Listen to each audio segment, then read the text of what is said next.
on to the next area, that is inventory.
के साथ कि हमारे पास जो है वो ये पहले वाला पोर्शन जो है सेकंड, फर्स्ट वाला तो कंप्लीट हो गया है और सेकंड वाले में बुक कीपिंग में आप लोग बुक्स ऑफ प्राइम एंट्री पढ़ चुके हैं। इसका मतलब है आपने ट्रायल बैलेंस बनाना भी सीख लिया होगा।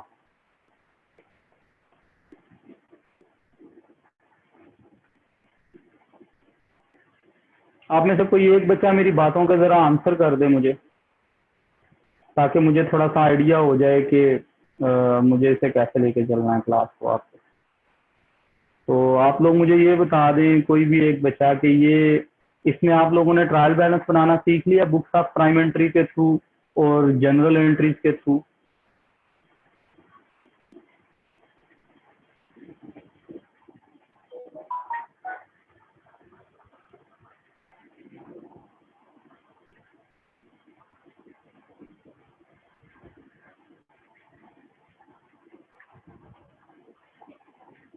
सारे खामोश हैं, खैरियत? ये अरीब अरीब मुझे बता दें, अरीब शफीक।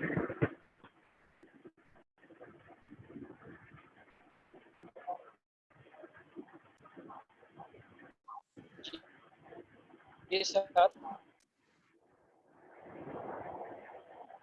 ठीक है।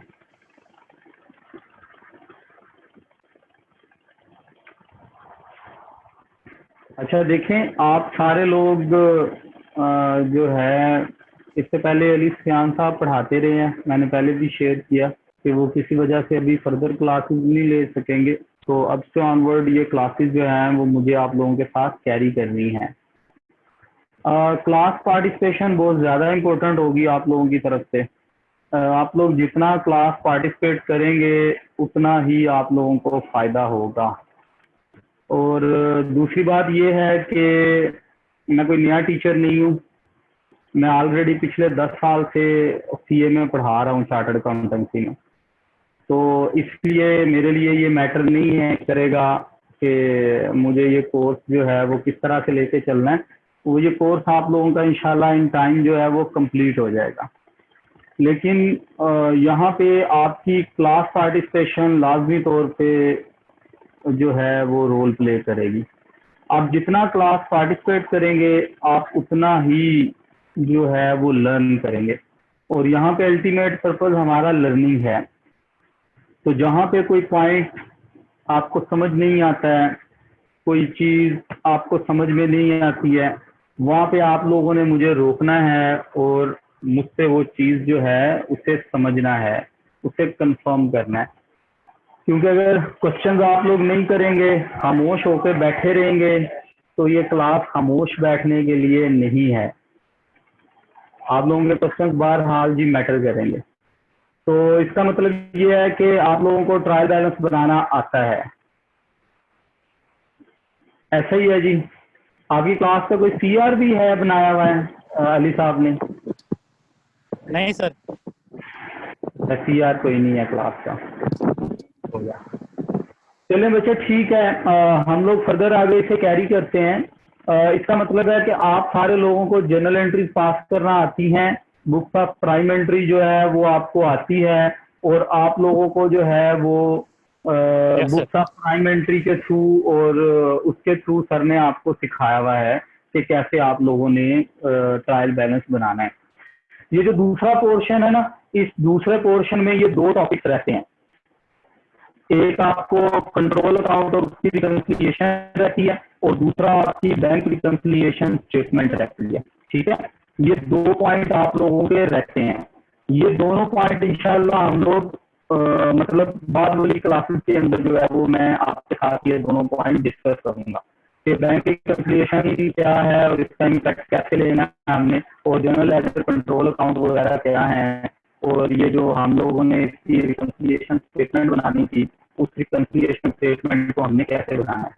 तो ये दो टॉपिक आपके साथ मैं बाद में डिस्कस करूंगा।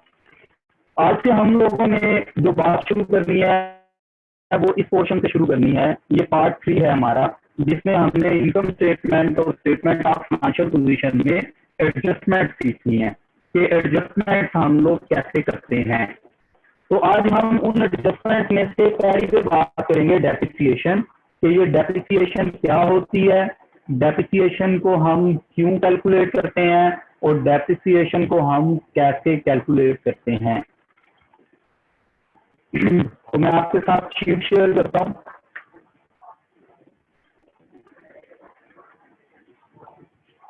जी, तो बेटे इसको समझाने के लिए ना मेरा आप लोगों से एक क्वेश्चन है। आप लोगों ने नेक्स्ट टाइम क्लास में, आज तो पहली क्लास है ना, तो आई डोंट नो कि आप लोग कैसे बैठे हैं। नेक्स्ट टाइम से, नेक्स्ट क्लास से आप सारे लोगों ने अपने पास रजिस्टर भी रखना है और अपने पास कैलकुलेटर भी रखना है, क्योंकि ये क्लास जो मैंने आपको पढ़ानी है ये कंसेप्चुअल क्लास भी होगी और विद प्रैक्टिस होगी। तो मैं यहीं पे क्वेश्चन बनाया करूंगा और आपसे पूछूंगा कि मुझे इसका आंसर करके दें, और आप लोगों ने मुझे उसका आंसर वहीं पे करके बताना है कि इसका आंसर क्या था। ठीक है, चलिए आज का आगाज करते हैं। हम लोग इसका आगाज करेंगे कि मैं आप लोगों को एक कहानी सुनाऊंगा और आप लोग मुझे उसका आंसर करेंगे। एक बंदा था मिस्टर ए। मिस्टर ए ने स्टार्टेड बिजनेस ऑन 1 जनवरी 2019। ठीक है, 2019, सॉरी इस तरह 19। मिस्टर ए था, उसने बिजनेस स्टार्ट किया 1 जनवरी 2019 को। अच्छा, किस चीज का बिजनेस शुरू किया? हम ना बड़ी एक सिंपल सी एग्जांपल लेते हैं कि जी फॉर एग्जांपल उसने बिजनेस स्टार्ट किया।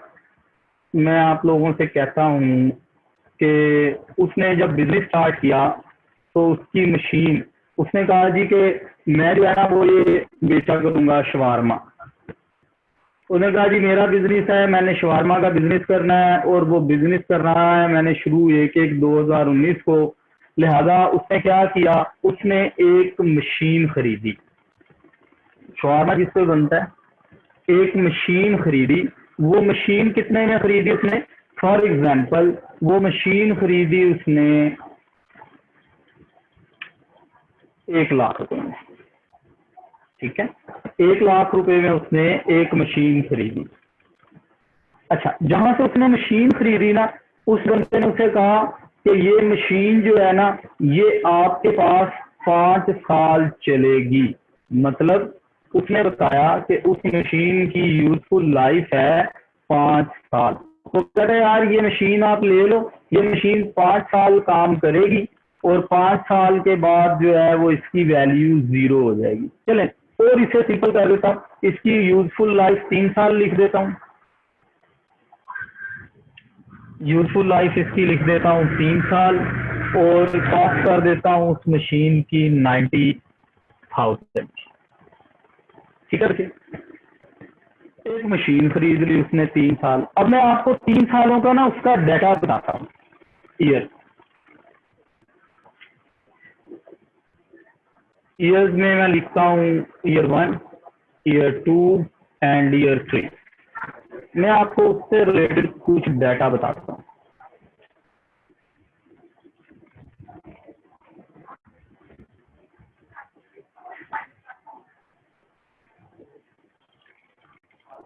अच्छा, इन ईयर्स में मैं आपको कुछ डाटा बताता हूँ उसका, जो उसने आपको प्रोवाइड किया है। वो कहता है कि जी, सबसे पहले कहता है कि मेरी है सेल। कहता है जी कि पहले साल मेरी सेल हुई 80,000 की। चलिए ज्यादा कह लेते हैं। पहले साल सेल हुई 300,000 की। दूसरे साल सेल हुई 450,000 की। और तीसरे साल सेल हुई 500,000 की। ओके, कहते ये मेरी सेल हुई है। अच्छा, फिर वो आप लोगों को कहता है कि जनाब मेरी ना कॉस्ट आई है, कॉस्ट ऑफ सेल, मतलब जो चीजें उसने बेची थी उन चीजों को बनाने पे जो उसकी कॉस्ट आई है, कॉस्ट ऑफ सेल। यहाँ पे मैं कहता हूँ कि वो मुझे बताता है कि मेरी कॉस्ट ऑफ सेल्स है पहले साल के अंदर 120,000, दूसरे साल के अंदर 280,000 और तीसरे साल के अंदर 300,000। ठीक है, वो कहता है कि वो जो शवारमा बनाने के लिए चीजें चाहिए थी ना, उसे मटेरियल चाहिए था, ब्रेड थी, चिकन था, बाकी सारी चीजें थी, उस पे इतने पैसे लगे हैं हर साल उसके। अच्छा, फिर वो मुझे कहता है कि जी मेरी यूटिलिटीज एक्सपेंस, यूटिलिटीज मतलब जो इलेक्ट्रिसिटी वगैरह वो यूज कर रहा है, यूटिलिटीज एक्सपेंस।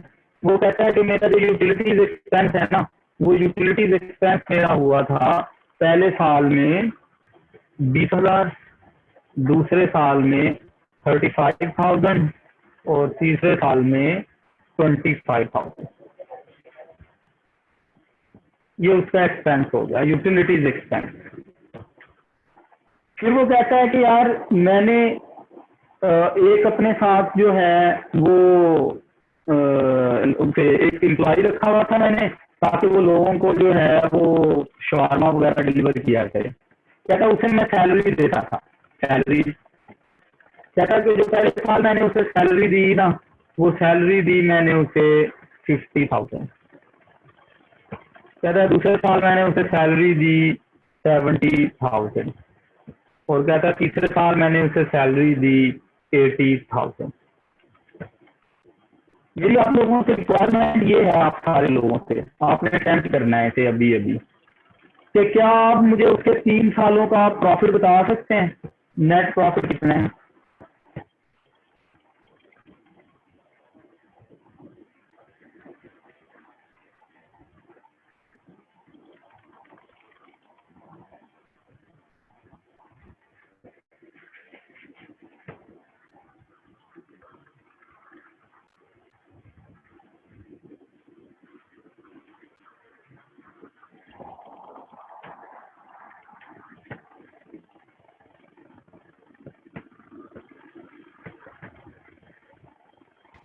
पहले साल सर 1,10,000 बनेगा। पहले साल कह रहे हैं जी 1,10,000। देखिए, किसी बंदे को इनके आंसर से एतराज भी हो सकता है, क्योंकि आप लोगों ने अपना अपना आंसर देना है। तो पहले साल ये कह रहे हैं 1,10,000 होगा। ओके, दूसरे साल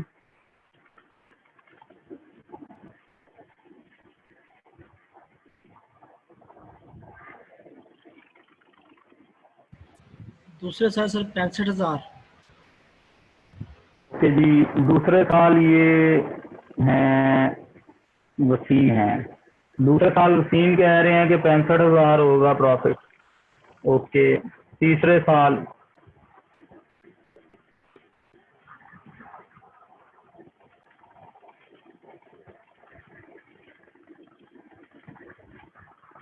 तीसरे साल सर 95,000। 95,000। इसका इसका मतलब है कि वसीम आपने ये काम किया है कि आपने 3 लाख में से इन तीनों एक्सपेंसेस को माइनस किया, 450 में से इन तीनों को माइनस किया और 5 लाख में से इन तीनों को माइनस किया, ऐसा ही किया आपने? जी सर ऐसे की। ठीक हो गया जी। क्लास में कोई स्टूडेंट जो इख्तलाफ करता हो इस बात से?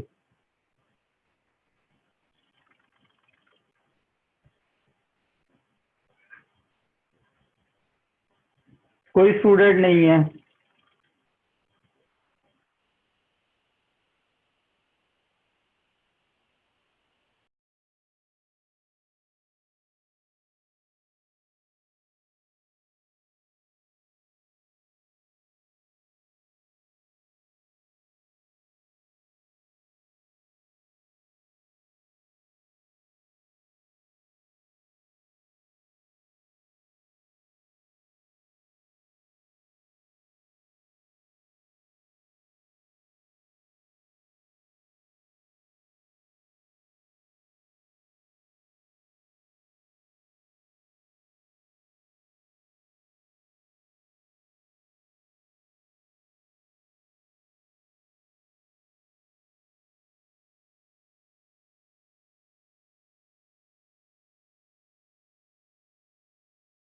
नहीं सर, क्वेश्चन नहीं था, मैं कह रहा था कि अब आपकी आवाज़ नहीं आ रही थी, बस ये हो गया बस।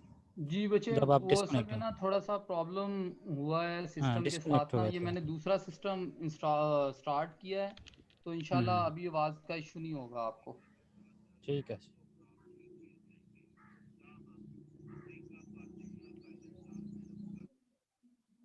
अच्छा जी, तो मैं यहाँ पे जो है वो फाइल एक शेयर करता हूँ।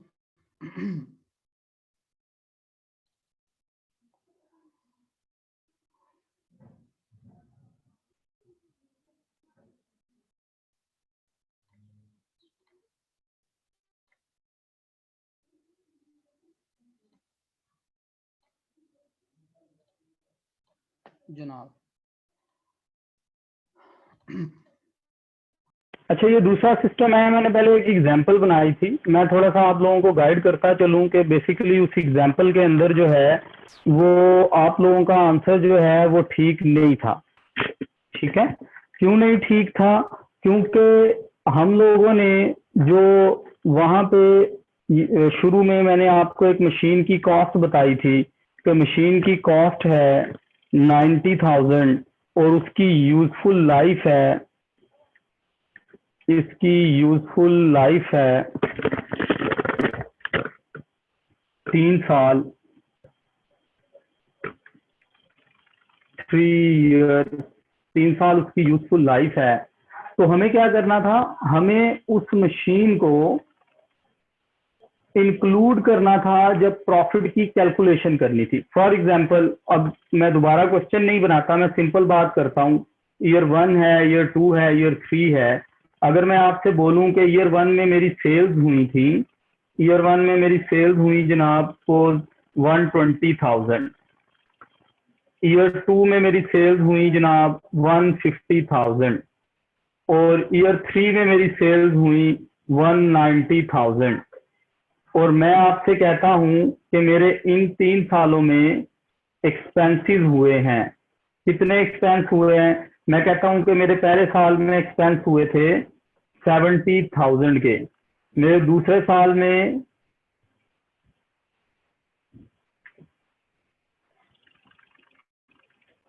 मेरे पहले साल में एक्सपेंस हुए थे 70,000 के, दूसरे साल में मेरे जो एक्सपेंस हैं वो मेरे दूसरे साल में एक्सपेंस हुए थे 80,000 के, और जो मेरे तीसरे साल के एक्सपेंस हैं वो मेरे तीसरे साल के एक्सपेंस हुए थे फॉर एग्जांपल 100,000 के। अगर मैं आपसे इस केस में प्रॉफिट या लॉस पूछता हूं कि मुझे तीनों साल का प्रॉफिट या लॉस कैलकुलेट करके बताएं, तो बात ये है कि अगर तो मैं यहाँ पे इन तीनों को माइनस कर देता हूँ, मतलब यहाँ पे मैं कहता हूँ जी कि मेरे पास जो है वो प्रॉफिट आएगा 120 माइनस 70,000। ठीक है, अगर तो मैं आपसे कहता हूं कि मेरे पास प्रॉफिट आएगा 50,000, 70,000 और 90,000, तो यहाँ पे फिर मेरा आपसे क्वेश्चन ये है कि फिर ये जो 90,000 की मशीन खरीदी थी मैंने, इसको मैं किस साल में एक्सपेंस बनाऊंगा? क्योंकि 3 साल के बाद ये मशीन तो जीरो हो जाएगी, मेरे किसी काम की नहीं है। 3 साल के बाद मैंने इस मशीन को बेचना है, तो जब 3 साल के बाद मैंने इस मशीन को बेचना है तो फिर ये 90,000 रुपए कैसे एक्सपेंस बुक किए जाएंगे? इसका कोई मुझे आंसर कर दें क्लास में से। सर सर ये कॉस्ट को इसकी जो कॉस्ट होगी वो इसके जो यूजफुल लाइफ है उस पर तकसीम हो जाएगी और पर ईयर कॉस्ट इसकी निकल आएगी सर। अच्छा चले, ऐसा क्यों नहीं हो सकता कि मैं इस 90,000 को यहाँ पे मैं लिखूं कि मशीन पे जो मेरा खर्चा हुआ है, इस तरीके से मैं लिखूं मशीन एक्सपेंस, और मैं पहले साल इसको माइनस कर दूं सारे पैसों को, या मैं इन सारे पैसों को दूसरे साल माइनस कर दूं, या मैं इन सारे पैसों को तीसरे साल माइनस कर दूं। क्योंकि आप मुझे कह रहे हैं कि 3 सालों में 30,000 यहाँ पे माइनस कराएं और इसी तरह से 30,000 तीनों सालों में आप यहाँ से माइनस करवाएं। आप मुझे 30,000 3 सालों में कह रहे हैं, तो मेरा क्वेश्चन आपसे ये है कि मैं हर साल 30,000 माइनस करने की बजाय पहले साल में 90,000 क्यों ना माइनस कर दूं, या दूसरे या तीसरे साल में 30,000 क्यों ना माइनस कर दूं? सर बात तो एक ही है जी सर, ठीक से सर बात तो एक ही है, पहले साल निकालूं या 3-3 साल में निकाल लें?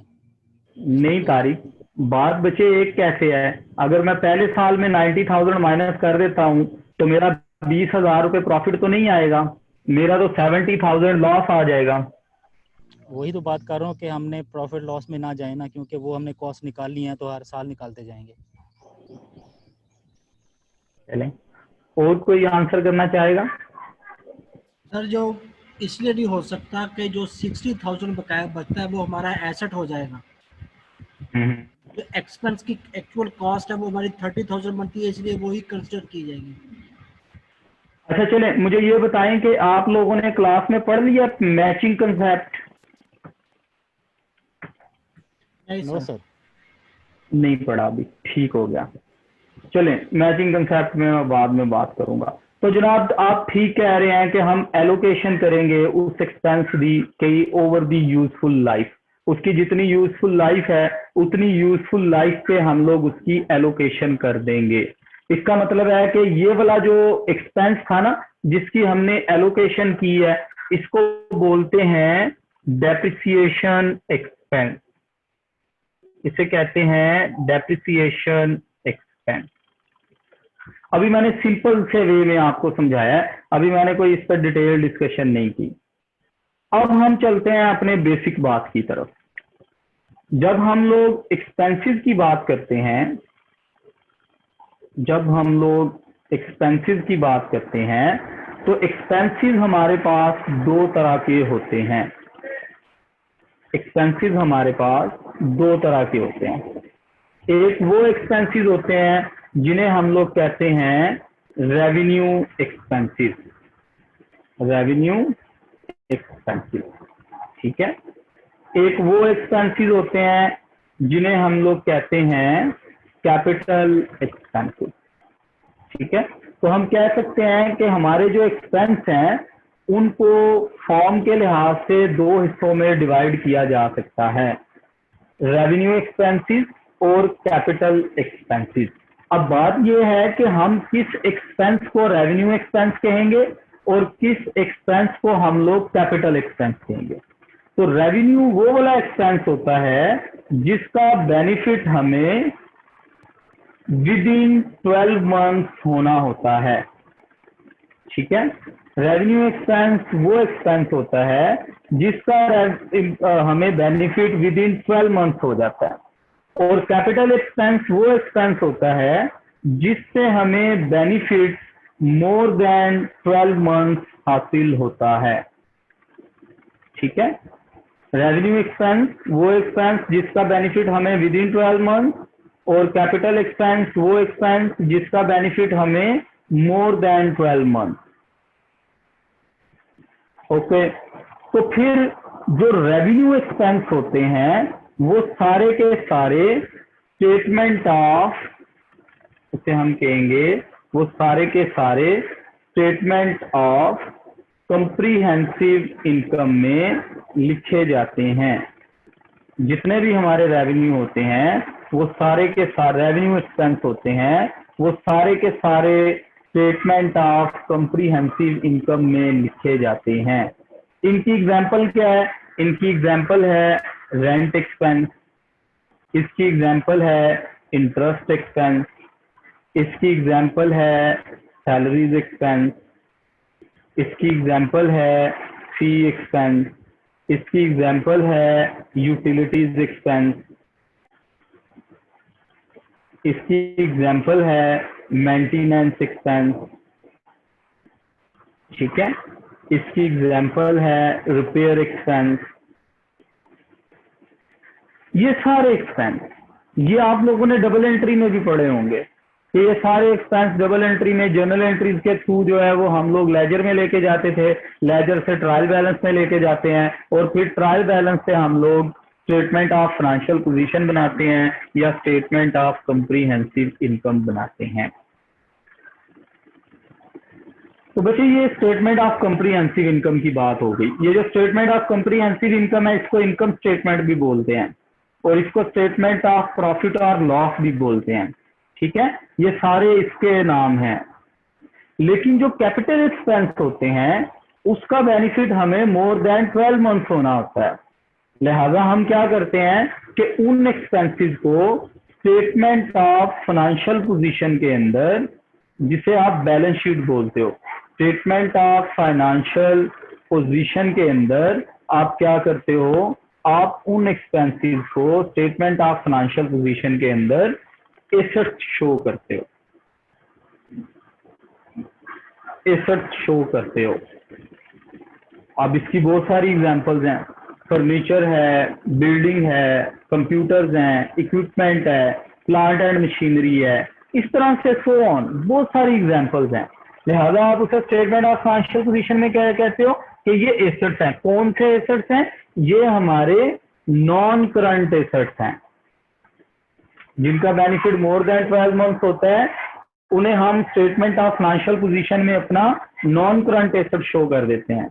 जैसा कि इस बंदे ने ये मशीन खरीदी थी तो हमने कहा कि 90,000 की मशीन उसके लिए क्या बन गई थी, उसके लिए एसेट बन गई थी 90,000। अच्छा, अब अगर मैं आगे इसकी फर्दर बात करता हूं तो हम कहेंगे कि ये वाले जो नॉन करंट एसेट जब इसे बना दिया जाता है तो फिर हम इसे ओवर दी यूजफुल लाइफ, मतलब जितनी उस एसेट की लाइफ होती है, इसे कहते हैं ओवर दी यूजफुल लाइफ। जितनी उस एसेट की लाइफ होती है उस लाइफ पे हम लोग उसको बना देते हैं एक्सपेंस।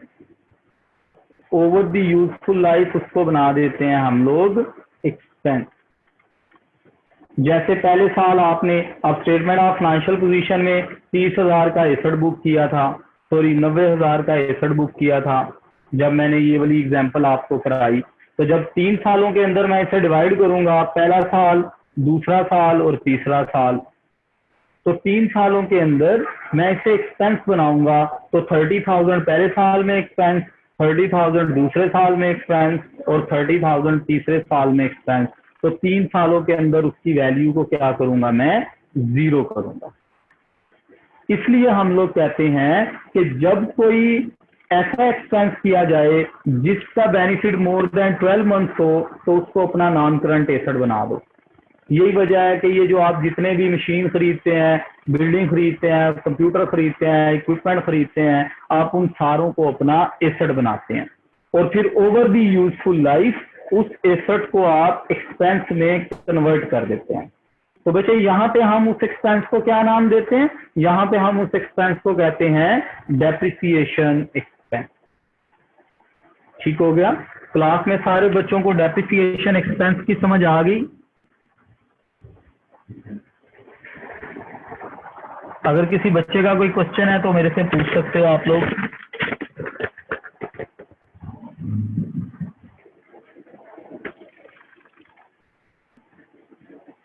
ठीक होगा। अगर आप लोग क्वेश्चन नहीं करोगे तो फिर मेरी अंडरस्टैंडिंग होगी कि आपको बात समझ आ रही है। अच्छा जी, आगे बढ़ते हैं। अब आप लोग मुझे एक क्वेश्चन का आंसर करेंगे। क्वेश्चन मैं आपसे वो पूछूंगा जो आपने पढ़े हुए होंगे, ठीक है?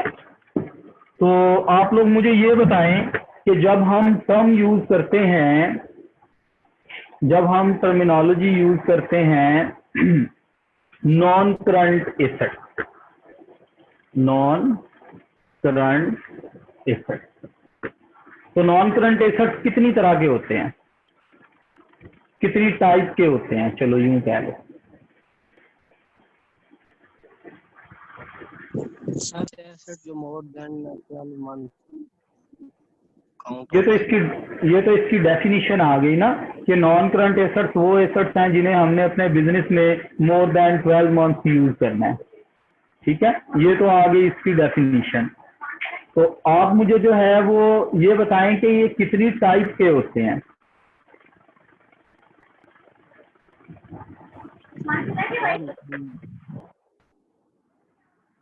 टू टाइप के हो सकते हैं, मटेरियल नॉन मटेरियल। नहीं बच्चे, मटेरियल और नॉन मटेरियल नहीं होते।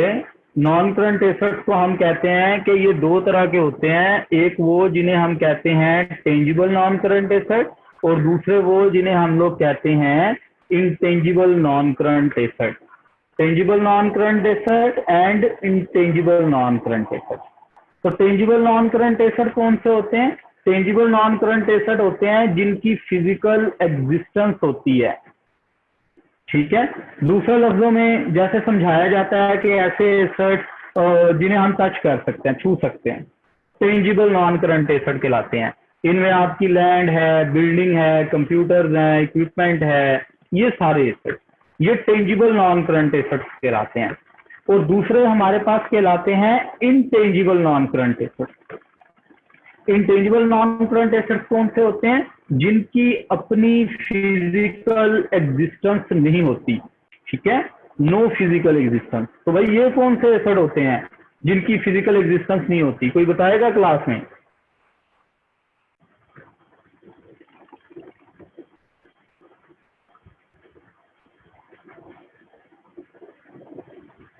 मुदस्सिर रजा आप बता दो।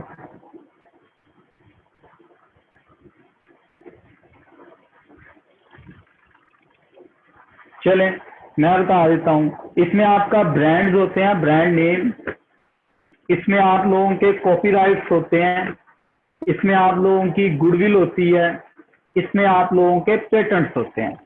ये सारे के सारे जो हैं वो इंटेंजिबल नॉन करंट एसेट्स कहलाते हैं। अब हमने ये बात याद रखनी है कि ये जो टेंजिबल नॉन करंट एसेट्स होते हैं इन पे पूरा एक अकाउंटिंग स्टैंडर्ड है जिसे हम कहते हैं IAS 16। पहले नंबर पे तो मुझे आप ये बताएं कि आपको ये पता है कि IAS क्या होते हैं क्लास में? International accounting standard. किसी बच्चे को आइडिया है कि ये IAS क्या होता है, इंटरनेशनल अकाउंटिंग स्टैंडर्ड?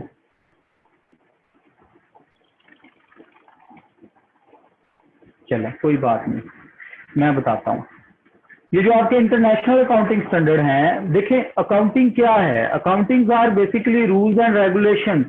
हम कह सकते हैं कि ये combination of rules and regulation है जिसके थ्रू हम अपनी बिजनेस ट्रांजैक्शंस को रिकॉर्ड करते हैं और फिर उसी तरह से जो है वो उसे जो है वो हम क्लासिफाई करते हैं, समराइज करते हैं और फाइनेंशियल स्टेटमेंट्स जो हैं वो प्रोड्यूस करते हैं। तो प्रॉब्लम ये थी कि पहले ये कंट्री टू कंट्री डिफरेंट थे, हर कंट्री के अपने अकाउंटिंग रूल्स थे, बेसिक रूल सेम होते थे लेकिन आगे जो फर्दर एडजस्टमेंट करनी होती थी वो डिफरेंट थी।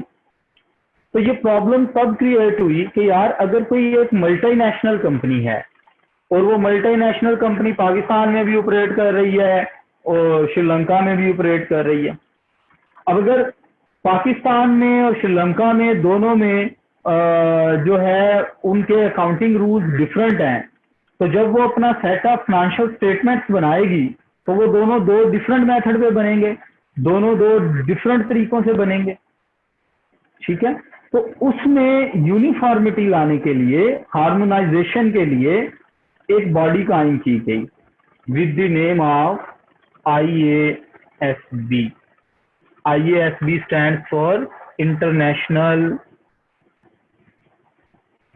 इंटरनेशनल अकाउंटिंग स्टैंडर्ड बोर्ड, ठीक है। ये यूके बेस है, इंटरनेशनल अकाउंटिंग स्टैंडर्ड बोर्ड। इस इंटरनेशनल अकाउंटिंग स्टैंडर्ड ने डिफरेंट तरह के अकाउंटिंग स्टैंडर्ड्स बनाए, प्रोड्यूस किए। इसमें डिफरेंट तरह की कमेटीज हैं, वो कमेटीज जो हैं वो स्टैंडर्ड जो है उसकी फार्मूलेशन में रोल प्ले करती हैं। तो स्टैंडर्ड बनाए गए डिफरेंट तरह के, और उन स्टैंडर्ड को नाम दिया गया IAS, international accounting standard. Initially ये जो इंटरनेशनल अकाउंटिंग स्टैंडर्ड बनाए गए ये 41 थे। अब जो है इन इंटरनेशनल अकाउंटिंग स्टैंडर्ड की जगह इनकी लेटेस्ट फॉर्म जो है उसे कहते हैं IFRS. IFRS stands for international financial reporting standard, ठीक है।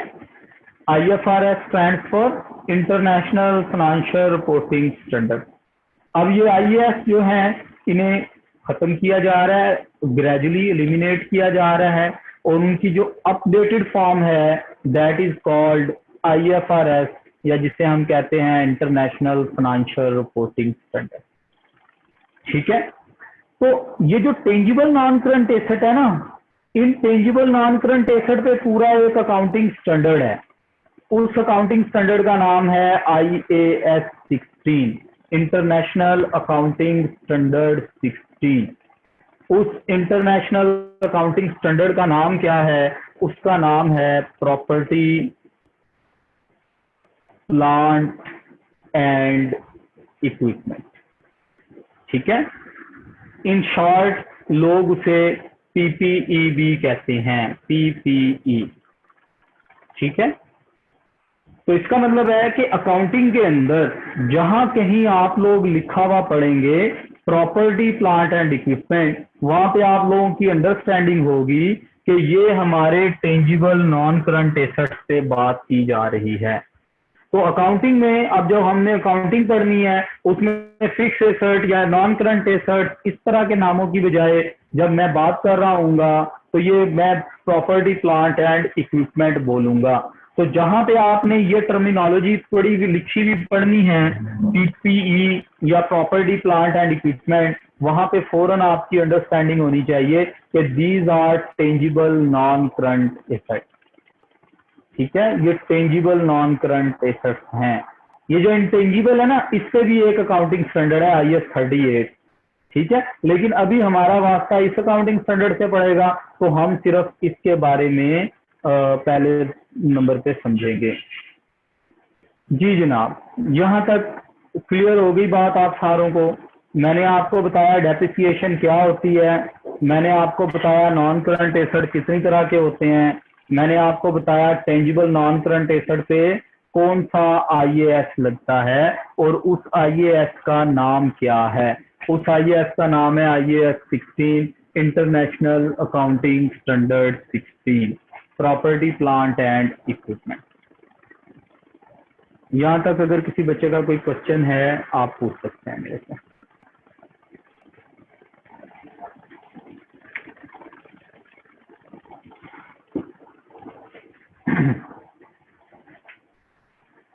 ठीक हो गया।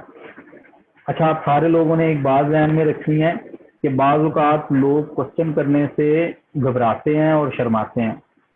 घबराना और शर्माना नहीं है, ये आपकी बेसिक अकाउंटिंग की क्लास है। इस बेसिक अकाउंटिंग के अंदर आप जितने अच्छे कंसेप्चुअली स्ट्रांग हो जाएंगे आपको उतना ही बेनिफिट होगा। अगर बेसिक अकाउंटिंग के अंदर आप स्ट्रांग नहीं होंगे तो फिर आगे चल के जब थोड़ी एडवांस लेवल की अकाउंटिंग आप पढ़ेंगे नेक्स्ट लेवल के अंदर, तो वहां पे फिर आप लोगों को प्रॉब्लम होगी।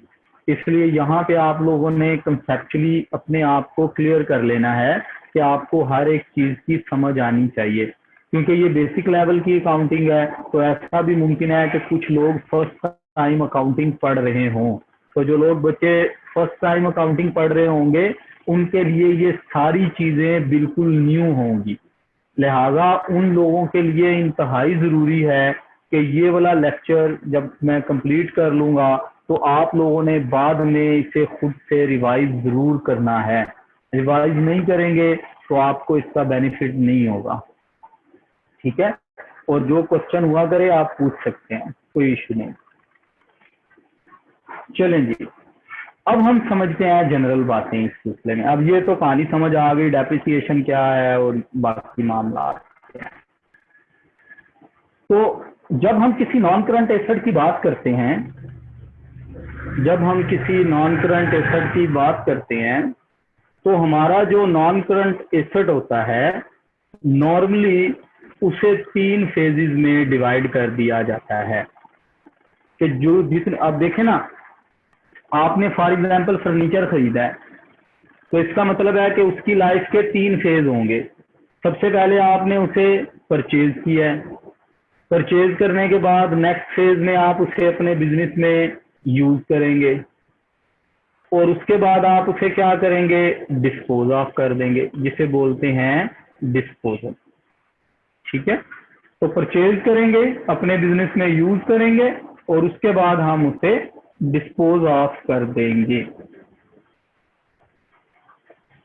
ठीक हो गया।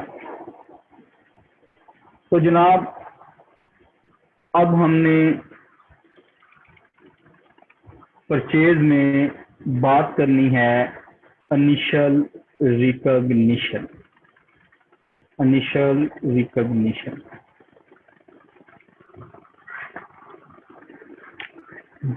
इनिशियल रिकॉग्निशन, इनिशियल रिकॉग्निशन देखें, ये जो चीज़ें मैं आपके साथ प्रैक्टिकली शेयर कर रहा हूँ ये आप लोगों के लिए समझना ज़रूरी है। उसकी रीज़न ये है कि आपका एमसीक्यू बेस्ड पेपर होना है, तो एमसीक्यू बेस्ड पेपर के अंदर न्यूमेरिकल क्वेश्चन भी होते हैं और थ्योरेटिकल क्वेश्चन भी होते हैं जिनमें डिफरेंट चॉइसेस दी जाती हैं, ठीक है। तो आपके लिए इन सारी चीज़ों का समझना ज़रूरी है। तो हम इन 3 फेजेस में से सबसे पहली बात कर रहे हैं परचेज फेज, जहां पे हम लोग कोई भी एसेट परचेज करते हैं। तो जब हम किसी एसेट को परचेज करेंगे और उसे फर्स्ट टाइम अपनी बुक्स में रिकॉर्ड करेंगे तो उस फर्स्ट टाइम रिकॉर्ड करने को बोलते हैं इनिशियल रिकॉग्निशन, ठीक है। उसे इनिशियल रिकॉग्निशन कहते हैं। ये जो आपकी इनिशियल रिकॉग्निशन होती है, ये इनिशियल रिकॉग्निशन आपकी 2 हिस्सों पे, मतलब यहाँ पे हम 2 चीजों को कंसिडर करते हैं। First one, definition of IAS 16, कि हम किसी भी टेंजिबल एसेट को तब टेंजिबल एसेट बनाएंगे जब वो IAS 16 की डेफिनिशन को पूरा करेगा। और दूसरी बात, रिकॉग्निशन क्राइटेरिया, ठीक है। दूसरी बात रिकॉग्निशन क्राइटेरिया।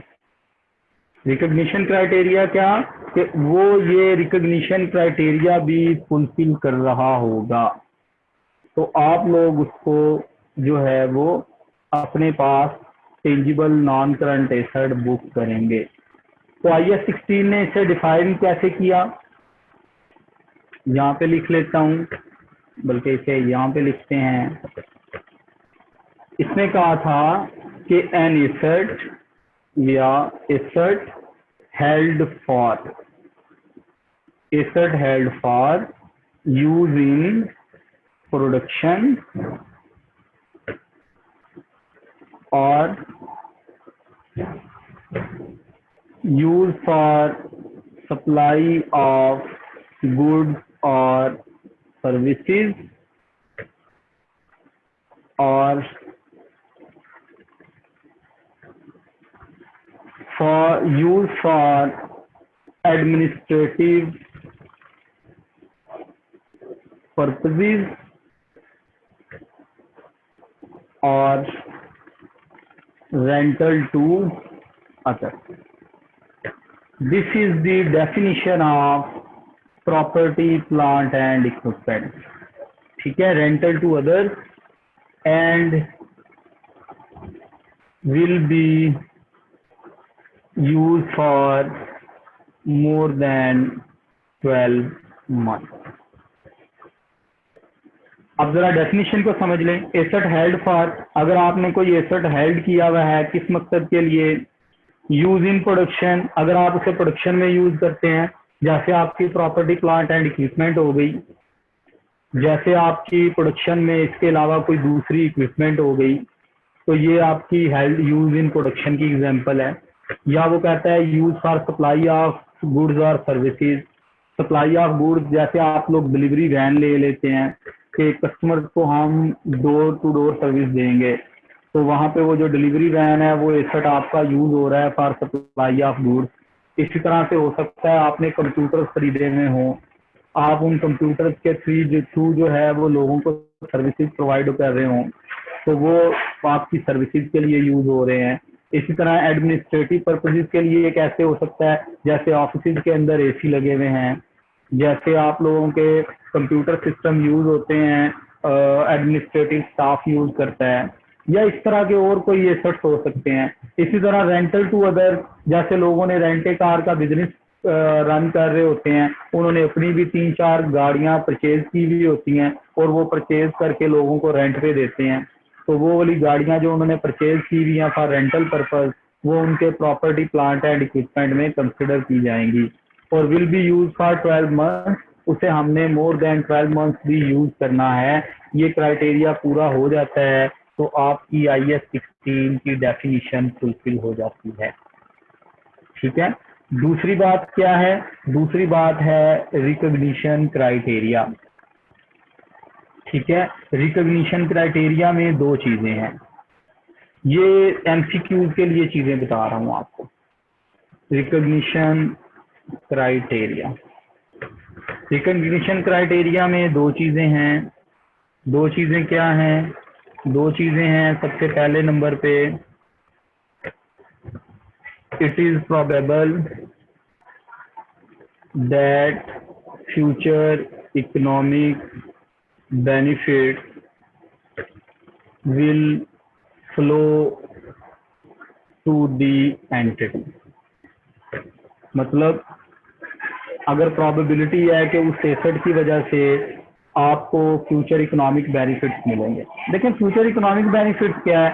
जाहिर बात है, अगर आपने एक मशीन खरीदी है कि मैं उससे प्रोडक्शन करूंगा, तो आप उससे जो चीजें प्रोड्यूस करेंगे उन्हें कल को मार्केट में सेल आउट करेंगे और उनसे आप लोग प्रॉफिट अर्न करेंगे।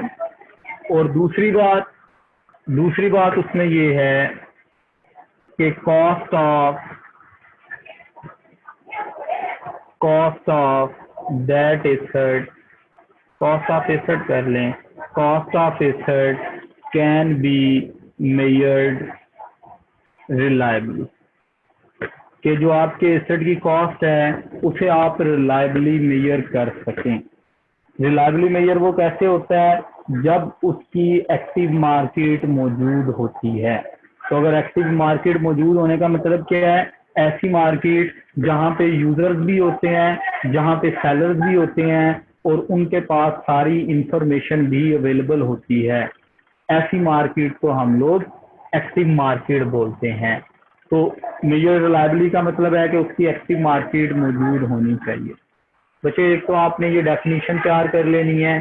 ये MCQ के अंदर अक्सर वो ये जो 4 पॉइंट मैंने शेयर किए हैं, अक्सर वो इनके साथ MCQ इस तरह दे देता है कि जनाब बताएं कि IAS 16 की डेफिनेशन के मुताबिक कौन एसेट्स का क्या क्या पर्पज हो सकता है यूजेज का। तो इनमें से वो कोई और पर्पज भी डाल सकता है जिसे हमने शामिल नहीं करना होता, ठीक है। तो इसको भी याद करना है और आपने रिकॉग्निशन क्राइटेरिया भी याद करना है। याद रखें, ये रिकॉग्निशन क्राइटेरिया सारे एसेट्स के लिए है। मतलब अगर मैं आपसे कहूं कि एसेट्स का रिकॉग्निशन क्राइटेरिया क्या है, तो भी यही आंसर है। अगर मैं बोलूं टेंजिबल एसेट का रिकॉग्निशन क्राइटेरिया क्या है, तो भी यही आंसर है। अगर मैं आपसे बोलूं इंटेंजिबल एसेट का रिकॉग्निशन क्राइटेरिया क्या है, तो भी यही आंसर है। तो इस आंसर को भी आप लोगों ने याद करना है कि रिकॉग्निशन क्राइटेरिया क्या है। ठीक है, इनिशियल रिकॉग्निशन पे बात कर रहे हैं। इनिशियल रिकॉग्निशन होगी हमेशा एट कॉस्ट। जब हम पहली दफा किसी इंटेंजिबल एसेट्स को बुक में रिकॉर्ड करते हैं तो हम उसे एट कॉस्ट रिकॉर्ड करते हैं, एट कॉस्ट। ठीक है, अब एट कॉस्ट जब हम रिकॉर्ड करेंगे तो उसकी कॉस्ट कैसे बनती है, वो कहलाता है cost of property plant and equipment. ठीक है, कॉस्ट कैसे बनेगी, cost of property plant and equipment. इसका फार्मूला होता है, फार्मूला कैसे बनाना है, सबसे पहले आपने लिखना है इसके लिए लिस्ट प्राइस।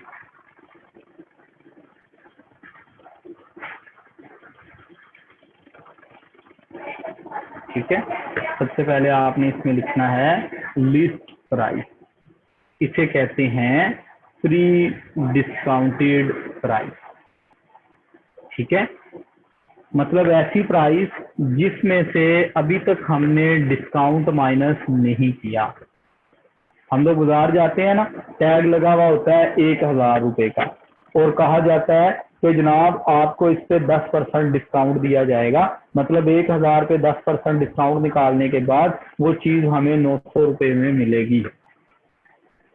तो यहाँ पे हम लोग कहेंगे कि लिस्ट प्राइस क्या है, लिस्ट प्राइस असल में प्री डिस्काउंटेड प्राइस है। ठीक है, प्री डिस्काउंटेड प्राइस। अच्छा, लिस्ट प्राइस में से आपने ट्रेड डिस्काउंट को माइनस करना होता है, ट्रेड डिस्काउंट को माइनस करना होता है। फिर इसमें आपने ऐड करना होता है non refundable taxes. Non refundable tax जो हैं वो आपने इसमें ऐड करने होते हैं, नॉन रिफंडेबल टैक्सेस।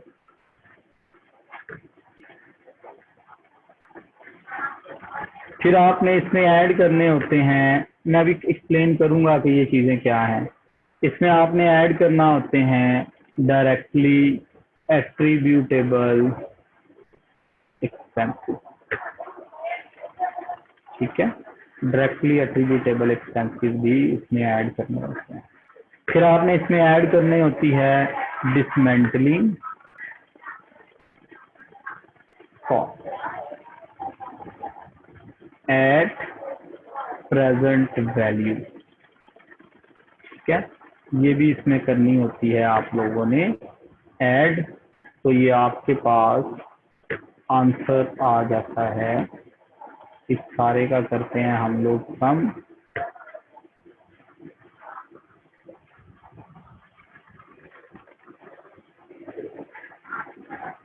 इस सारे का हम लोग करते हैं सम और हमारे पास आ जाता है answer cost of PPE.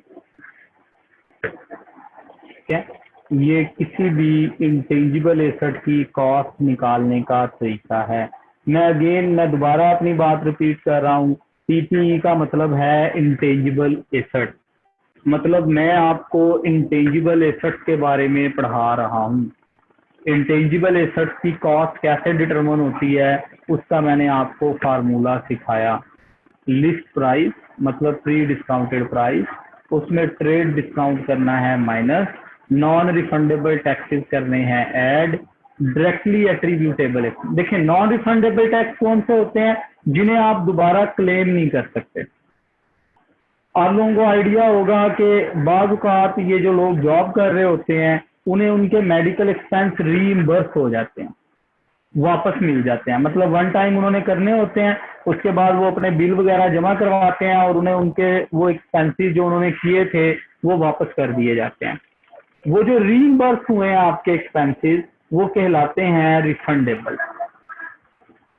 Non refundable की एग्जांपल कैसे है, नॉन रिफंडेबल की एग्जांपल है जैसे हम लोग जापान से गाड़ी अगर कोई खरीद के पाकिस्तान लेके आते हैं तो हम लोगों को आइडिया है कि नॉर्मली कहा जाता है कि जो गाड़ी जापान में 5 लाख रुपए की है वो पाकिस्तान में आके 15 लाख रुपए की हो जाती है। ऐसा क्यों है? क्योंकि गवर्नमेंट उस पर टैक्स लगाती है, इंपोर्ट ड्यूटी लगाती है, और वो इंपोर्ट ड्यूटी गवर्नमेंट आपको दोबारा वापस नहीं करती, इसलिए आप उस इंपोर्ट ड्यूटी को अपनी गाड़ी की प्राइस में ऐड कर देते हैं और उसकी प्राइस को इंक्रीज कर देते हैं। तो वो जो ड्यूटी आपने पे की या टैक्स आपने पे किया, वो आपका नॉन रिफंडेबल टैक्स कहलाता है। ठीक है। डायरेक्टली एट्रीब्यूटेबल एक्सपेंस कौन से होते हैं? डायरेक्टली एट्रीब्यूटेबल एक्सपेंस हमारे पास वो एक्सपेंस हैं जो उस एसेट को खरीदने के लिए हमें बेयर करने पड़ रहे हैं। मतलब कहने का ये है कि अगर हम लोग वो एसेट ना खरीदते तो हमें वो एक्सपेंस भी बेयर ना करने पड़ते। अब क्योंकि वो एसेट खरीदा है तो ये एक्सपेंस उस एसेट के साथ एसोसिएटेड हैं। अब हमें एसेट के साथ ये एक्सपेंस भी जो है वो बेयर करने पड़ेंगे, लिहाजा वो डायरेक्टली एट्रीब्यूटेबल एक्सपेंस हम उस एसेट की कॉस्ट में ऐड करेंगे। इसकी डिटेल में अभी आपके साथ थोड़ी देर में डिस्कस करता हूँ। आखिरी जो बात है दैट इज डिसमेंटलिंग कॉस्ट। इसे डीकमीशनिंग कॉस्ट भी कहते हैं। डीकमीशनिंग कॉस्ट या डिसमेंटलिंग कॉस्ट। डिसमेंटलिंग कॉस्ट को समझाने के लिए मैं अक्सर क्लास में एक एग्जांपल देता हूँ। मैं बच्चों को कहता हूँ कि आपने एक उर्दू में कहावत पढ़ी होगी। वो कहावत है कि जिंदा हाथी 1 लाख रुपए का और मरा हुआ हाथी 1.25 लाख रुपए का। तो ये जो कहावत हम लोग अक्सर सुनते हैं कि जिंदा हाथी 1 लाख रुपए का और मरा हुआ हाथी 1.25 लाख रुपए का, असल में इस कहावत के पीछे सिनेरियो क्या है? तो वो सिनेरियो ये है कि अगर आपका वो हाथी गुम हो जाता है तो डेफिनेटली आपका 1 लाख रुपए का लॉस हुआ। लेकिन अगर वो हाथी आपके पास मर जाता है तो 1 लाख रुपए तो आपके डूबे ही डूबे। अब उसको जो दफन करना है, जो उसको हमने डिस्पोज ऑफ करवाना है, उस पे 25,000 आपका एक्स्ट्रा खर्चा लग जाएगा। तो ये जो 25,000 आपके एक्स्ट्रा लग रहे हैं ना, दिस इज डिसमेंटलिंग कॉस्ट। इसका मतलब है कि हमारे कुछ एसेट्स ऐसे होते हैं जिन्हें जब हमने डिस्पोज ऑफ करना होता है, मतलब बिजनेस से आउट करना होता है, तो उस टाइम उन पे हमारा कुछ खर्चा आता है। वो जो हमारा खर्चा आता है वो डिसमेंटलिंग कॉस्ट कहलाता है। इसकी एक और एग्जांपल देता हूँ। ये हम लोग सड़कों सफर कर रहे होते हैं तो सड़क के किनारे देखते हैं ये ईंटों के भट्टे लगे हुए होते हैं जहाँ ईंटें बनती हैं।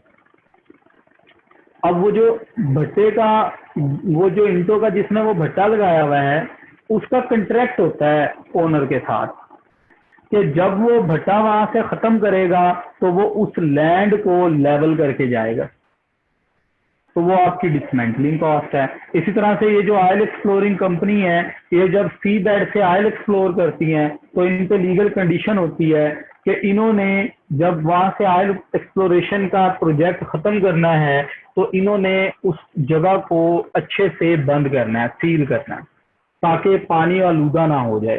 तो उसके ऊपर उनकी जो कॉस्ट आती है वो डिसमेंटलिंग कॉस्ट कहलाती है। बच्चे ये एस्टीमेट होता है और इसे आपने प्रेजेंट वैल्यू में कन्वर्ट करके लिखना होता है। अब इन सारों को आप ऐड कर देंगे तो आपके पास कॉस्ट ऑफ पीपीई बन जाएगी आंसर। तो मैं एक क्वेश्चन लिखता हूँ, आप लोग जरा जल्दी से मुझे कॉस्ट ऑफ पीपीई कैलकुलेट करके दिखा दें।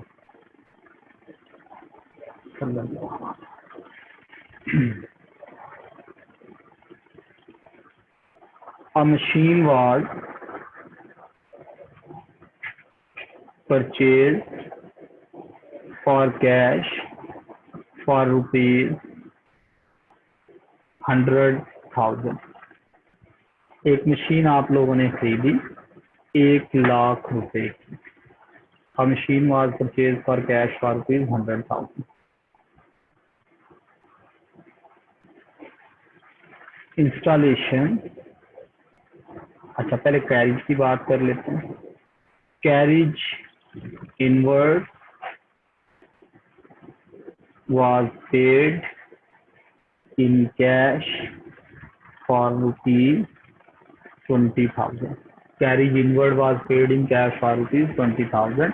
मतलब फॉर एग्जांपल मैंने वो मशीन लाहौर से ख़रीदी थी और मुझे उसे लाहौर से इस्लामाबाद लेके आना था, तो लेके आना था बाय रोड। तो बाय रोड लाने में मैंने जो गाड़ी वाले को किराया पेड किया है वो 20,000 पे किया है। ₹1,00,000 की मशीन है, 20,000 किराया दे दिया। उसके बाद जनाब नेक्स्ट में इंस्टॉलेशन चार्जेस, जाहिर बात है आप उस मशीन को इंस्टॉल भी करवाना पड़ेगा। Installation charges were paid in cash for ₹5,000। जिससे आपने मशीन वो इंस्टॉल कराई उसे आपने ₹5,000 कैश पे किया।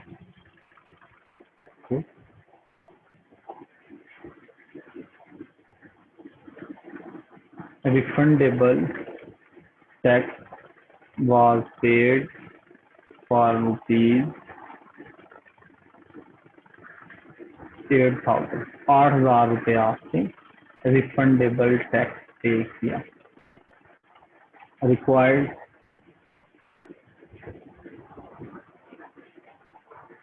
Calculate the cost of machine. Calculate करें कॉस्ट ऑफ मशीन। मुझे आंसर कर दें ज़रा 2 मिनट के अंदर।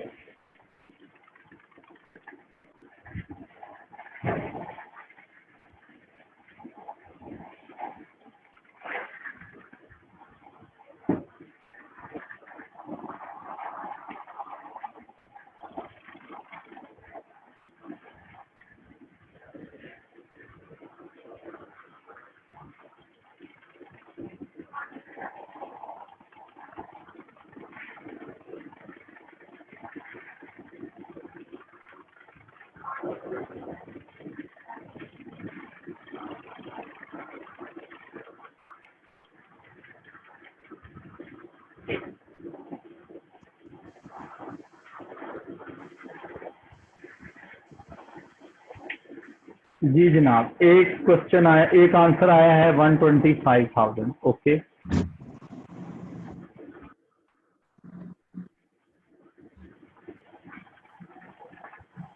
और कोई?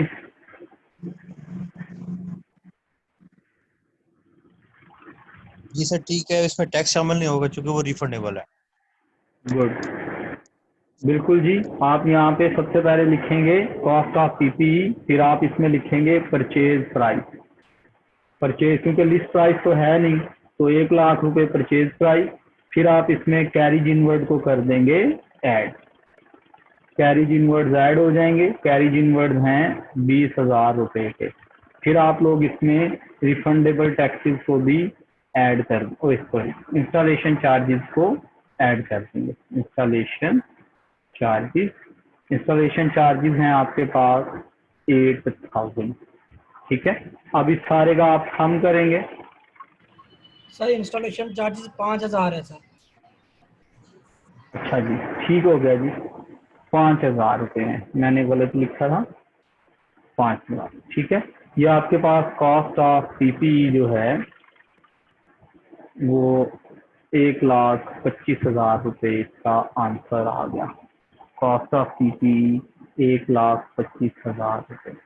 ठीक है, इसमें ये जो कैरिज इनवर्ड है और जो इंस्टॉलेशन चार्जेस हैं ये डायरेक्टली एट्रीब्यूटेबल एक्सपेंस हैं। क्यों? क्योंकि अगर मैं मशीन ना खरीदता तो ना तो मुझे इंस्टॉलेशन चार्जेस पे करने पड़ते और ना ही मुझे जो है वो कैरिज इनवर्ड का एक्सपेंस पे करना पड़ता। तो इसलिए ये दोनों मेरे डायरेक्टली एट्रीब्यूटेबल एक्सपेंस हैं, ये मेरी मशीन की कॉस्ट में ऐड हो जाएंगे। यहाँ तक किसी का कोई क्वेश्चन है तो पूछ लें, फिर मैं आप लोगों को डायरेक्टली एट्रीब्यूटेबल एक्सपेंसेस की एक लिस्ट बनवाता हूँ ताकि आप लोगों को एग्जाम के अंदर जब एमसीक्यू आए तो ये लिस्ट आपको हेल्प आउट करेगी वहाँ पे इस चीज़ को समझने में कि क्या ये डायरेक्टली एट्रीब्यूटेबल एक्सपेंस है या ये डायरेक्टली एट्रीब्यूटेबल एक्सपेंस नहीं है। जी इफ्राहिम पूछें आप।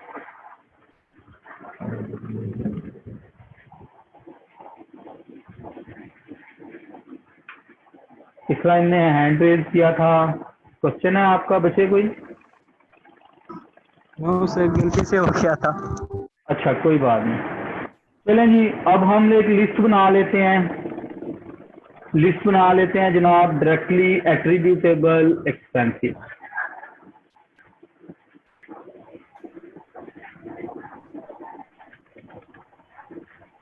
डायरेक्टली एट्रीब्यूटेबल एक्सपेंसेस, ठीक है। डायरेक्टली एट्रीब्यूटेबल एक्सपेंस में हमने अब इसमें देखना ये है कि हम उसे ट्रीट कैसे करेंगे। पहले नंबर पे मैं आपसे कहता हूँ कि जनाब मेरे पास है कैरिज इनवर्ड, कैरिज इनवर्ड, ठीक है। जो मेरा कैरिज इनवर्ड है ये ऐड होगा इन कॉस्ट, ठीक है। ये ट्रीटमेंट इसके मैं शो कर रहा हूँ, ट्रीटमेंट। ये कैरिज इनवर्ड आपने कॉस्ट में ऐड करना होता है, जैसे मैंने यहाँ पे कैरिज इनवर्ड ऐड करवाया था। फिर यहाँ पे होता है इंस्टॉलेशन चार्जेस, इंस्टॉलेशन चार्जेस। तो इंस्टॉलेशन चार्जेस को आपने याद रखना है कि इंस्टॉलेशन चार्जेस भी हमारे कॉस्ट में ऐड होते हैं। तीसरे नंबर पे हम लोग बात करेंगे डिस्काउंट की। डिस्काउंट, डिस्काउंट आपके पास दो तरह का होता है।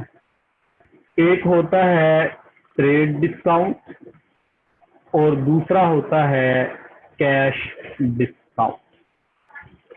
इन दोनों में फर्क क्लियर है आपको? ट्रेड डिस्काउंट क्या होता है और कैश डिस्काउंट क्या होता है?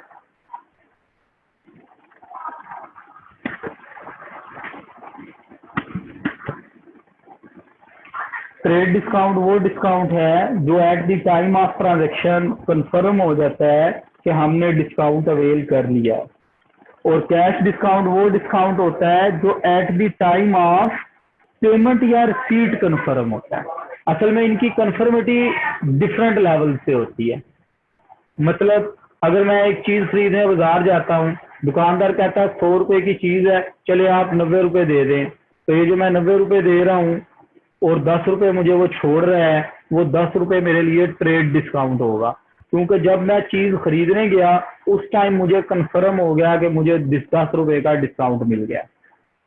लेकिन जब हम लोग कैश डिस्काउंट की बात करते हैं तो कैश डिस्काउंट कंफर्म होता है at the time of payment या at the time of receipt. मतलब मैं बाजार गया कोई चीज खरीदने, दुकानदार ने कहा जी ये चीज 100 रुपए की है, मैं 100 रुपए की चीज लेके आ गया, मैंने कहा यार पेमेंट आपको ना मैं कल करूंगा। अब जब मैं कल पेमेंट करने के लिए गया तो दुकानदार मुझे कहता है कि आप 100 की बजाय सिर्फ मुझे 90 रुपीज दे दें।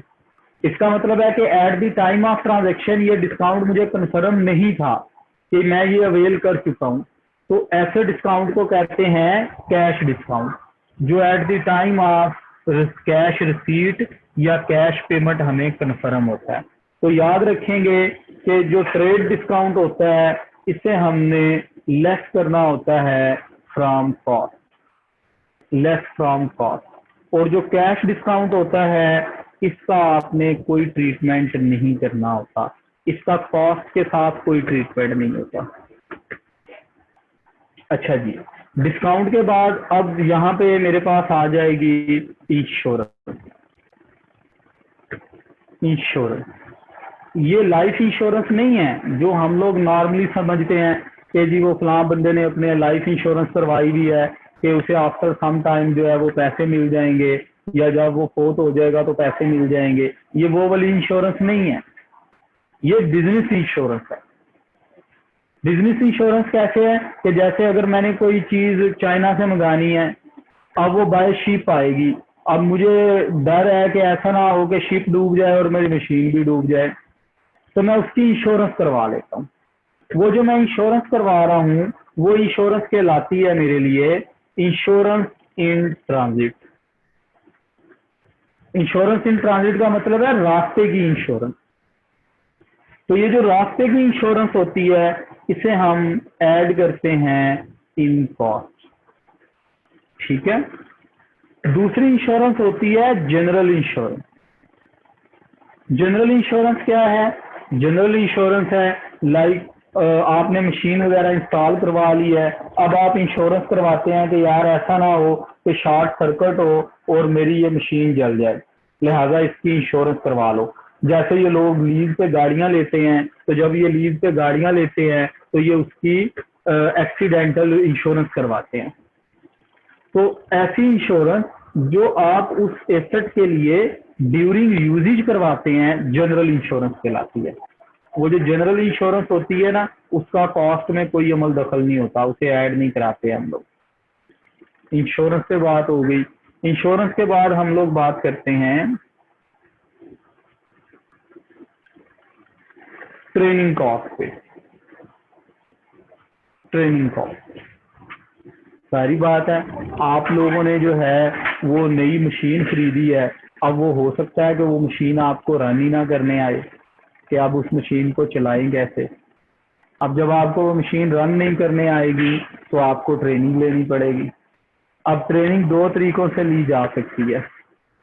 ट्रेनिंग जो है वो आप अपने एम्प्लॉयज को भी दिलवाते हो, और ट्रेनिंग जो है वो एम्प्लॉयर खुद भी ले सकता है।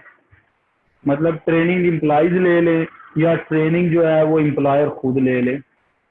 याद रखेंगे कि ट्रेनिंग आपका एम्प्लॉयज को दिलवाएं। जी बुशरा, आपका क्वेश्चन है कोई?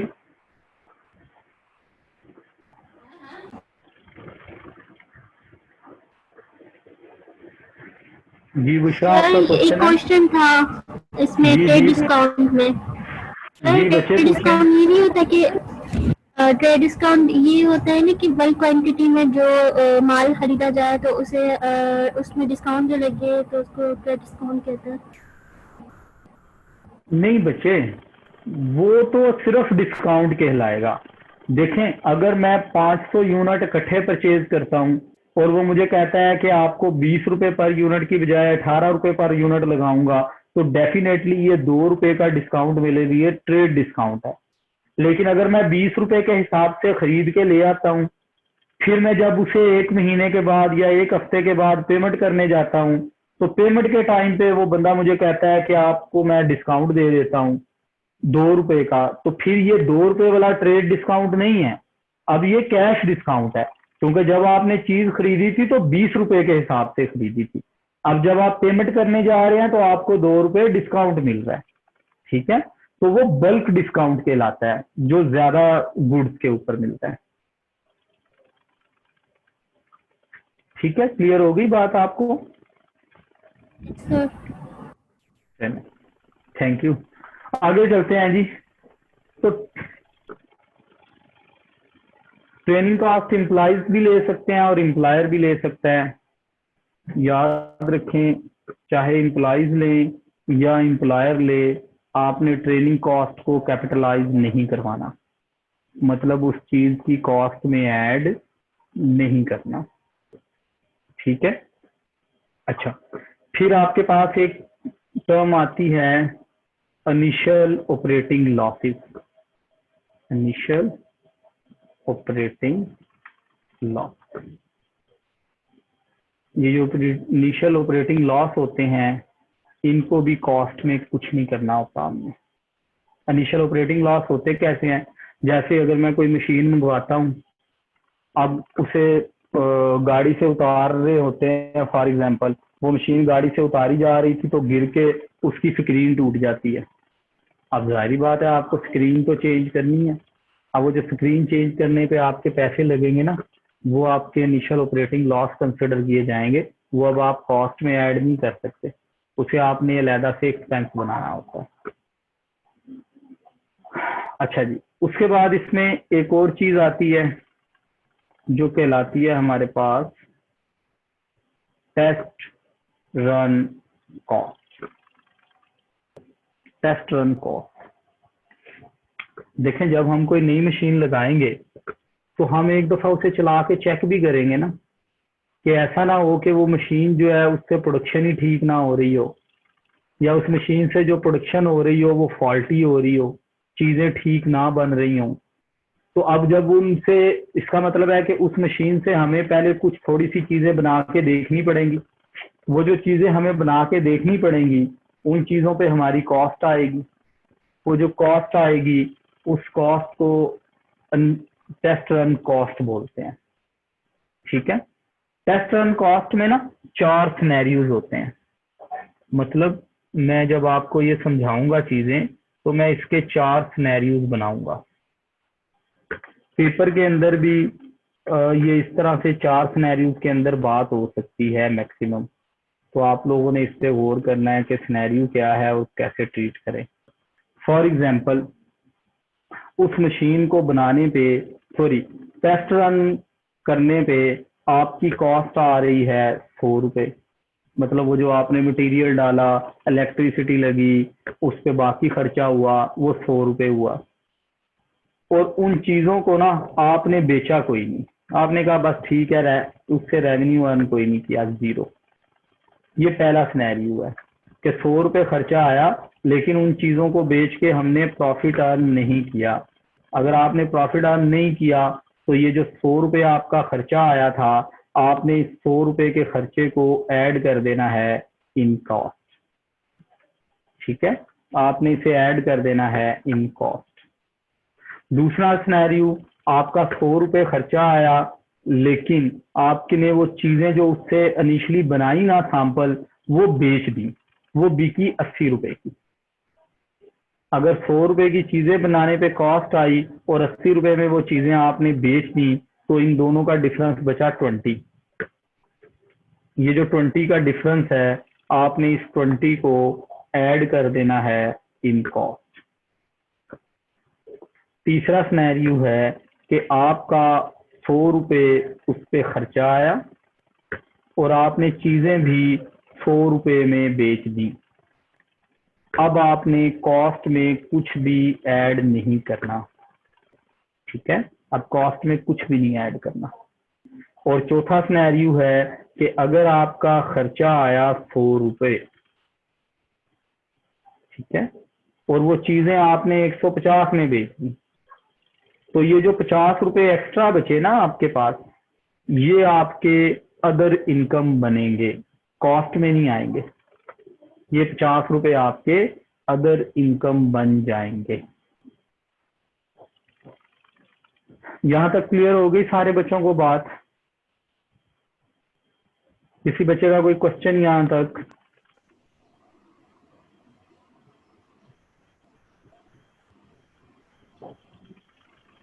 जनाब, ये 2 लोगों ने हैंड रेज किया है। बुशरा पहले पूछ लें, फिर अजीम पूछ लें।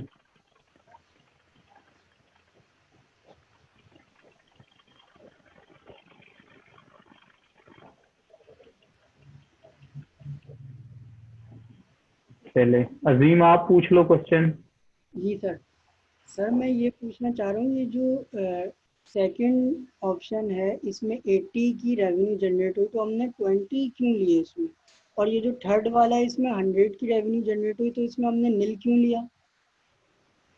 देखें, ये जो आपका कॉस्ट थी, आपने 100, पहले केस से समझे। पहले केस में आपने 100 रुपये कैपिटलाइज करने थे, ठीक है, क्योंकि रेवेन्यू कुछ भी नहीं मिला था आपको, तो 100 रुपये कैपिटलाइज हो गए। दूसरे केस में आपको वो जो चीजें बनाई थी ना, वो 80 में बिक गई। इसका मतलब है कि 100 रुपये का खर्चा करके 80 तो आपको रिकवर हो गए, बाकी बचे 20।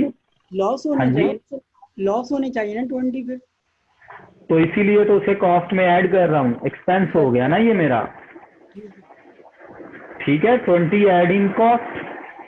तीसरे केस में 100 रुपये खर्चा हुआ था और 100 रुपया रिकवर हो गया, तो कॉस्ट में कुछ भी ऐड नहीं करना। चौथे सिनेरियो में कॉस्ट से ज्यादा पैसे मिल गए 150, तो 50 रुपये जो ज्यादा मिले उसे अदर इनकम बनाना है, कॉस्ट में कुछ भी नहीं ऐड करेंगे हम लोग। ठीक है, ठीक होगा? अच्छा जी, अच्छा, आज का लेक्चर हम लोग यहीं पे तक कंप्लीट करेंगे। आप लोगों के लिए जो है वो मैं 2 या 3 क्वेश्चन जो हैं सेंड करूंगा। ये जो आप लोगों का पिफा का ग्रुप बना हुआ है, जिसमें आज मुझे इन्होंने ऐड किया है, तो उस ग्रुप के अंदर आप लोगों को मैं होमवर्क सेंड करूंगा। एक तो ये वाली शीट, जो आज मैंने जिस शीट पे काम किया है, ये शीट आप लोगों को सेंड कर दूंगा। और दूसरा मैं आप लोगों को 2 या 3 जो है वो क्वेश्चन सेंड करूंगा, जिसमें आपने मशीन की कॉस्ट बनानी होगी। तो आप लोगों ने नेक्स्ट क्लास से पहले वो तीनों क्वेश्चन कंप्लीट कर लेना है, ठीक है। नेक्स्ट क्लास में मैं पहले उस पर डिस्कशन करूंगा और फिर हम लोग जो है आगे अपनी बात को शुरू करेंगे। आज के लेक्चर में आप लोगों का कोई क्वेश्चन है तो आप लोग मुझसे पूछ लें।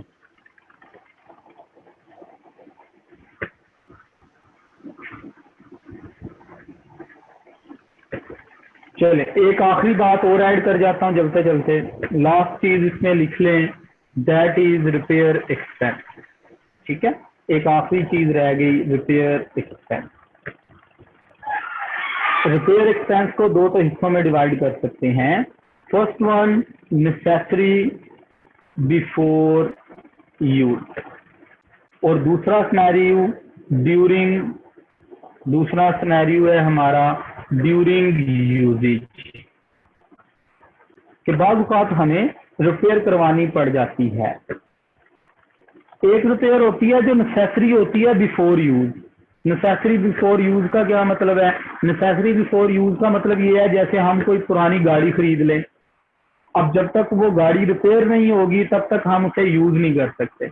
या हम कोई पुरानी मशीन खरीद लें या फर्नीचर खरीद लें, तो अब जब तक वो रिपेयर नहीं होगी तब तक वो यूज नहीं हो सकती। तो उसको रिपेयर करने पे आपका जो एक्सपेंस आएगा वो कहलाएगा नेसेसरी एक्सपेंस बिफोर यूज।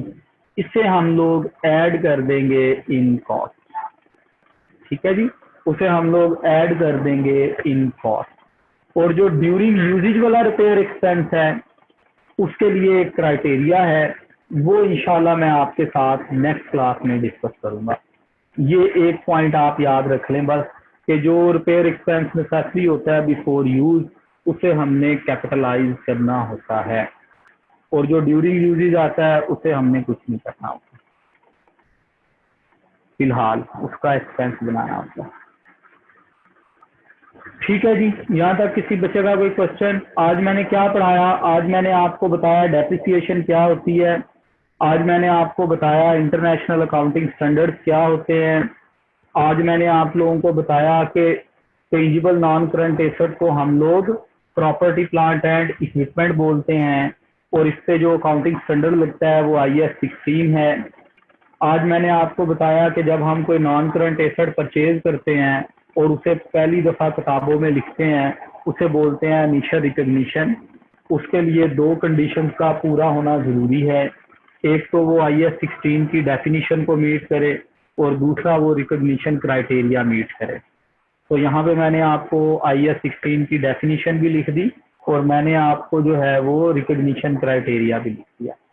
फिर मैंने आपसे कहा कि वो एसेट रिकॉर्ड किया जाएगा एट कॉस्ट, और मैंने आपको बताया कि cost of property plant and equipment कैसे बनती है, उसको कॉस्ट बनाने का तरीका बताया।